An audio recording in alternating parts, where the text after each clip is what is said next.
How do I determine startup costs? This is one of the more problematic areas and probably the most important. I think entrepreneurs often overlook a lot of the little things. They realize that they may have to lease an office or lease a building or go out and hire employees, but it's the little things that they often overlook. It's the computer systems, it's the telephone systems. What I would suggest is creating a checklist. Actually, some of the small business administrations have these already pre-made for your type of business, but it's going through and it's checking off, what do I need to open up the doors on day one to bring that first customer in? Do I need to lease a building? Can I operate out of my home? So it gives you kind of a sanity check to say, how do I manage the costs in a way that's going to allow me to get to profitability as quick as possible?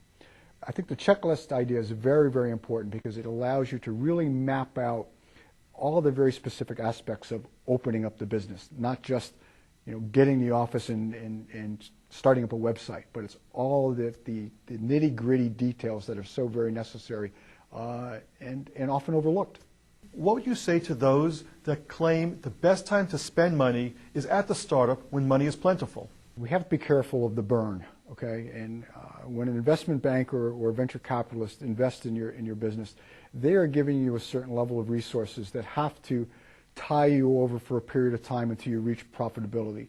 So we have to manage that money better than if it were our own. So we have to, what I would suggest is to try to time your expenditures to your revenues. And that's not always easy because, it's like if a car breaks down or if an employee is ill, we have to be able to try to manage the cost and the revenues as closely as possible. So often I think there's a propensity, just because we have a big pot of investment money, to go out and spend that. That is an absolute worst possible situation to put yourself into. Use your forecast as your guide. You have the pot of money, but control your expenses. Control the outflow of your cash, just as if you were managing your own personal budget at home. You've got it. That's the only money that you're going to have invested into the business. Treat it as if it were your own. So are you suggesting that businesses be started with secondhand stuff? Absolutely not. What I would suggest is start small but look big. There are lots of ways to start out very, very simply. Create a website, create a brochure, create a nice business card. All of those things can look very, very professional, don't require a lot of money, but can make you look like a big company.